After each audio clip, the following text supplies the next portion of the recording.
Third, your efforts to choke off the digital asset ecosystem, which has created real harm for consumers and our markets, is clear to all.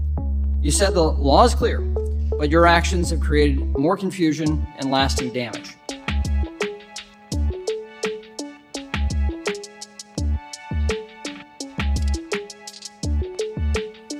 Welcome back to another episode, family. Afro Senpai here. We're checking out a meeting that happened a couple days ago. Gary Gensler and the SEC are getting grilled.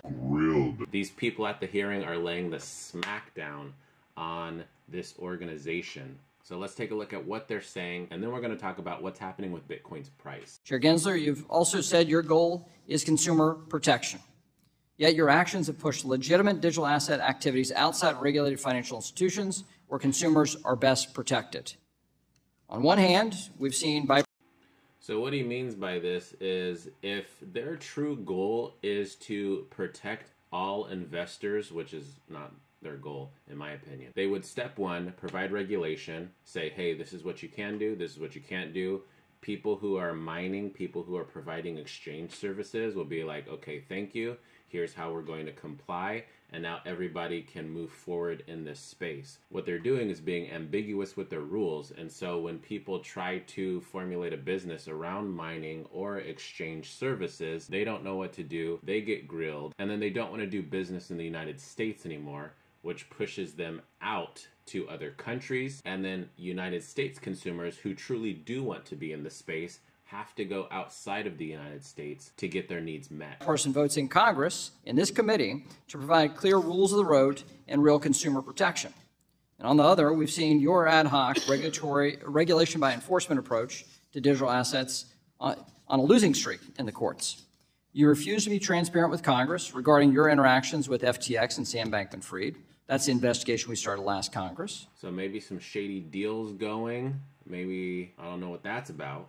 Finally, your lack of responsiveness to this committee's legitimate oversight continues to be unacceptable. And I want to finish here. In February, the committee made multiple requests for documents to the Securities Exchange Commission. This is normal congressional oversight.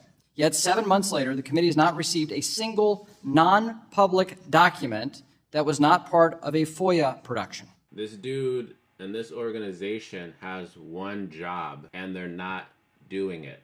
So why is he still here? As I said, our patience is wearing thin.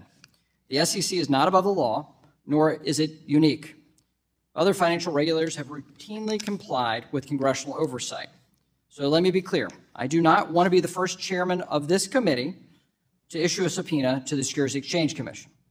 And you should not want to be the first SEC chair to receive a congressional subpoena. Either we find a path forward where the SEC recognizes Congress as a co-equal branch of government and is responsive to our oversight duties, or my option is to issue a subpoena. It's time for you to consider the lasting consequences of your actions, and what that means to the Securities Exchange Commission's reputation long term.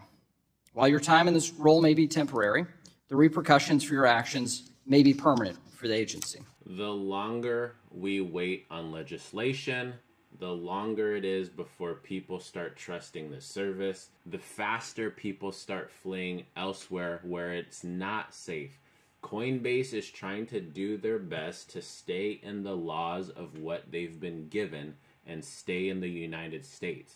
It's like the last bastion of hope for people who are trying to invest in cryptocurrencies and still be safe. If Coinbase has to leave because of the SEC, that's going to be detrimental not only to our country, but to investors and institutions who are also trying to get into the space. I hope we can discuss today how undermining the SEC's mission by furloughing 90% of your staff will affect this country and your ability to protect our markets. That said, I want you to know that you're doing exactly the job that the American people want. Under your leadership, the SEC is providing investors with the information they need to evaluate climate change risk. You are reforming the stock market, which failed investors during the GameStop trading event. How did it fail investors if people like you and me got paid? The people who lost their shirts in the GameStop fiasco were institutions who were trying to short a stock, which is known to be as risky as trading on margin, and also shady because of how they downplay stocks in that process. And you're working to empower investors to exercise their votes over companies they own. I'm also pleased to see that you're finalizing rules. I like how she's just reading this. You know she did not make this up. They said, hey, Maxine, here. That will bring transparency to private funds like private equity funds. And although Republicans will likely claim that the SEC is implementing too many rules too quickly, you see how she got sassy with it? the fact is that you're moving thoughtfully and effectively. In fact, thoughtfully and effectively. How many days has it been since all of the major funds who reapplied for the Bitcoin ETF have gotten their decision? your SEC has issued fewer rules than the Trump, Obama, and Bush administrations at this point in their tenure, and you've provided twice as much time to comment than is required by law. The SEC is very much implementing the priorities that I and my Democratic colleagues championed when we were in charge, and is shaping up to be the most pro-worker, pro-investor, pro-small business SEC since FDR created the agency. You know she has bank stocks in her portfolio, and that is one reason why she probably wants the SEC to keep downplaying crypto, because if crypto rises, traditional bank stocks will fall. Today, SEC Chair Gary Gensler is going to testify before the House Financial Services Committee. And boy, does he have a lot to answer for. Under Gary Gensler's leadership, I would say failed leadership, Shots fired. I repeat, shots fired. the SEC has been an incompetent cop on the beat. Throughout his career, Gensler has been relentlessly loyal to the biggest institutions at the expense of everyday Americans. Today, he's going to face some important questions about that. Gary Gensler has worked to consolidate his own power, even though it means crushing opportunities and, frankly, the financial future of this country. This strategy hasn't been successful for him. As you note, the SEC continues to lose again and again in the courts on its crusade against digital asset innovation. So it should be increasingly obvious that the crypto industry is not an industry rife with non-compliance. And there you have it, folks. The SEC, for whatever reason, is trying to delay the inevitable. Innovation always wins out. Always. Are we still riding around in horses? Do we still use candlesticks to light our houses? To say cryptocurrency, to say Bitcoin is going away is just ignorant. There are too many problems with fiat currency. There are too many problems with governments not being responsible with their own money. So the last thing we're gonna do is take a look at what's happening with the price of Bitcoin. The news keeps getting better. Everyone is banking on the fact that this ETF is gonna be passed. I don't think we're about to enter the bull run just yet. If I'm looking at my previous resistance levels, we're hovering around 30K. We're just about there, and we see the price beginning to stagnate. Our support levels are about 26,500. If I look at the squeeze momentum indicator, we see we peaked out here around whatever price is probably the 30K, and now we're starting to wane again, which is also in line with my other indicator of the impulse MACD. Once you hit this level, you typically go down.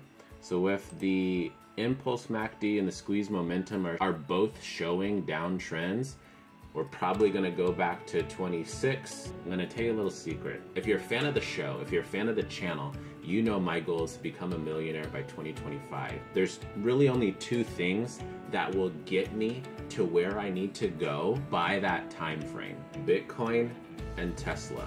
Those are the two things that I'm banking on to get me to my millionaire status. I'm gonna come out with another video soon.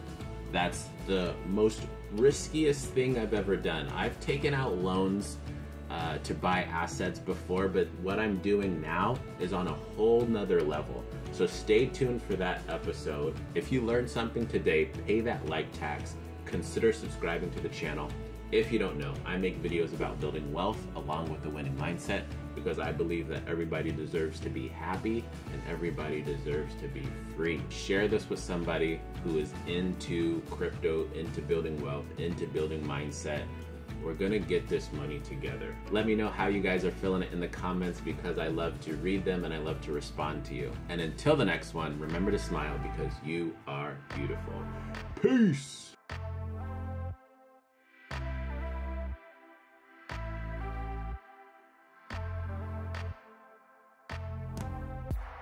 What's up, fam? Thanks again for watching. If you're still here, you're a real one. And I'd like to offer you a choice. Continue floating through life or make plans to start really living. Pick the video on the right to help your money reach new heights, or pick the video on the left to make your mindset the best. And remember, all I'm offering you is the truth.